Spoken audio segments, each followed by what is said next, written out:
Assalamualaikum warahmatullahi wabarakatuh. Perkenalkan, nama saya Sinta Lestari dengan NIM 226310667, lokal perbankan syariah 5D. Baik, video ini dibuat untuk memenuhi salah satu tugas mata kuliah problematika kontemporer keuangan syariah dengan dosen pengampu Bapak Tony Prihandoko, Magister Ekonomi. Baik, di sini saya memilih materi tentang pegadaian syariah. Seperti yang kita ketahui bahwa pegadaian syariah itu adalah lembaga keuangan yang menyediakan jasa pembiayaan yang berbasis gadai yang sesuai dengan prinsip-prinsip syariah. Nah, pegadaian syariah ini menjadi salah satu alternatif bagi masyarakat yang membutuhkan dana cepat dan tetap ingin berpegang pada ajaran Islam, seperti menghindari adanya riba, goror, serta maisir. Nah, pegadaian syariah itu adalah sistem gadai yang menggunakan akad-akad yang sesuai dengan syariah, seperti akad rahen atau gadai, akad qor atau pinjaman tanpa bunga, serta akad wakalah. Nah, dalam pegadaian syariah ini, barang yang dijadikan jaminan itu akan tetap menjadi milik si nasabah, namun disimpan oleh pihak pegadaian syariah hingga pinjaman yang dilakukan oleh nasabah ini dilunasi. Yang selanjutnya itu ada akad dalam pegadaian syariah. Yang pertama itu akad rahen atau gadai. Nah, akad ini adalah akad di mana si nasabah itu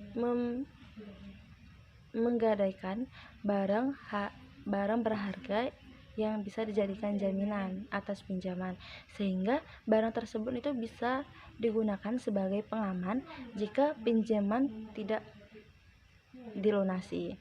Nah, yang kedua itu ada qard, artinya pinjaman uang tanpa adanya tambahan. Artinya, dalam akad ini si peminjam itu hanya berkewajiban untuk mengembalikan jumlah pokok pinjaman tanpa adanya bunga. Nah, selanjutnya itu ada wakalah. Akad ini itu digunakan apabila nasabah itu meminta pihak pegadaian syariah untuk menjual barang yang dijadikan jaminan dengan tujuan hasil yang didapat dari penjualan tersebut itu digunakan untuk melunasi utang nasabah kepada pihak pegadaian syariah. Yang selanjutnya itu ada ciri-ciri pegadaian syariah. Ciri-ciri pegadaian syariah itu yang pertama ada bebas riba. Artinya dalam semua transaksi yang ada di pegadaian syariah itu tidak ada riba. Artinya itu tidak ada pinjaman. Jadi si peminjam itu hanya berkewajiban untuk membayarkan pokok pinjaman tanpa adanya riba. Nah, yang kedua itu halal, artinya barang yang dijadikan jaminan itu merupakan barang halal seperti perhiasan, kendaraan, dan lain sebagainya. Nah, yang ketiga itu ada transparan, artinya biaya-biaya yang akan dikenakan dalam pegadaian itu dijelaskan secara transparan, secara detail kepada nasabah di awal kontrak, itu tanpa menyembunyikan biaya-biaya lain, kayak apa yang seharusnya dibayar oleh si nasabah itu disebutkan oleh si pihak pegadaian syariah ini di awal kontrak. Nah, yang keempat itu ada amanah, artinya barang yang dijadikan jaminan itu harus dijaga oleh pihak pegadaian syariah sesuai dengan prinsip-prinsip syariat. Yang selanjutnya itu ada manfaat pegadaian syariah.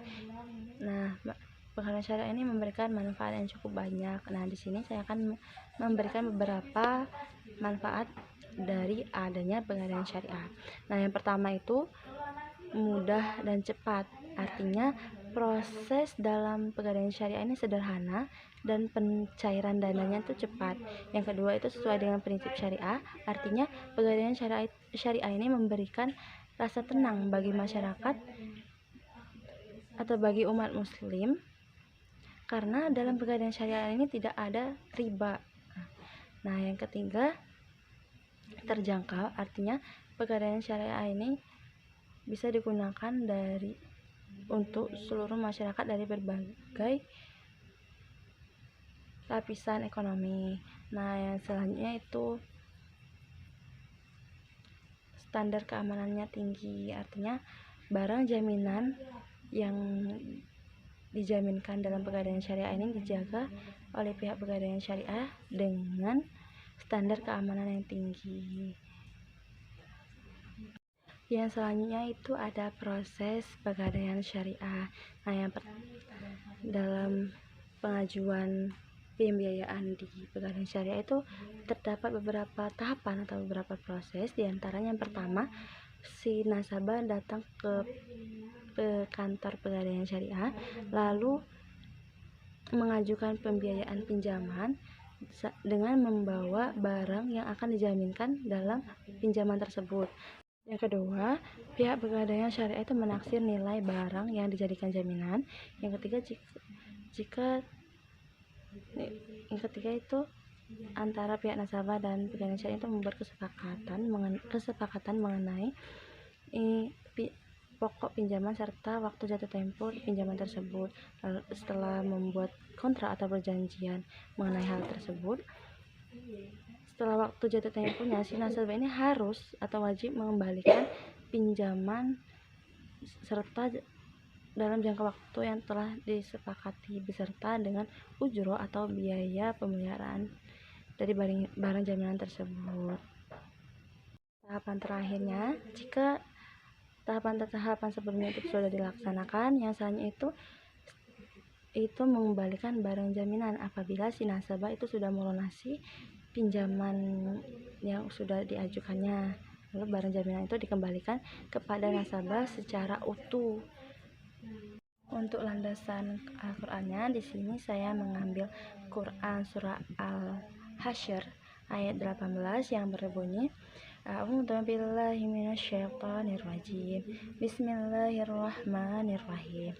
Ya ayyuhalladzina amanu taqullaha wal tanzur nafsum ma qaddamat lighad.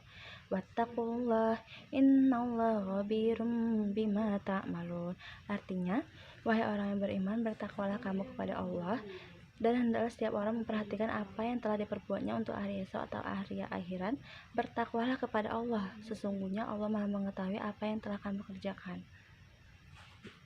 Ayat ini itu mengingatkan kepada manusia untuk memperhatikan apa yang telah diperbuatnya untuk bekalnya di akhirat kelak. Kaitan antara Quran surah Al-Hasyr ayat 18 ini dengan pegadaian syariah yaitu yang pertama itu prinsip aman dan keadilan. Artinya dalam pegadaian syariah segala transaksi harus dilakukan secara adil, transparan, dan tidak mengandung unsur riba. Nah, hal ini tuh berkaitan dengan Quran surah Al-Hasyr ayat 18 tadi, itu berisi tentang perintah untuk bertakwa kepada Allah. Artinya itu menjalankan semua kegiatan ekonomi sesuai dengan syariat Islam untuk meraih keberkahan di dunia dan akhirat. Yang kedua yaitu persiapan bekal akhirat. Nah, ayat ini atau ayat Quran surah Al-Hasyr ayat 18 ini menekankan pentingnya mempersiapkan bekal akhirat. Nah, pegadaian syariah ini berperan untuk membantu masyarakat memenuhi kebutuhan finansial mendesak tanpa melanggar aturan-aturan Islam, sehingga itu dapat memberikan keberkahan harta dan memenuhi kewajiban-kewajiban mereka dalam menjalankan urusan-urusan agama. Yang ketiga yaitu tanggung jawab sosial dan ekonomi. Artinya pegadaian syariah itu turut serta berperan dalam mendukung sistem ekonomi Islam yang berbasis pada keadilan dan kesejahteraan. Dengan mematuhi prinsip syariah, nasabah dan lembaga itu menjalankan tanggung jawabnya kepada Allah dan masyarakat sebagaimana yang dituntut dalam Quran surah Al-Hasyr ayat 18 ini. Baiklah, itu saja yang dapat saya sampaikan. Apabila dalam penyampaian saya terdapat kata saya mohon maaf, kepada Allah saya mohon ampun. Akhiri, wassalamualaikum warahmatullahi wabarakatuh. Thank you for watching.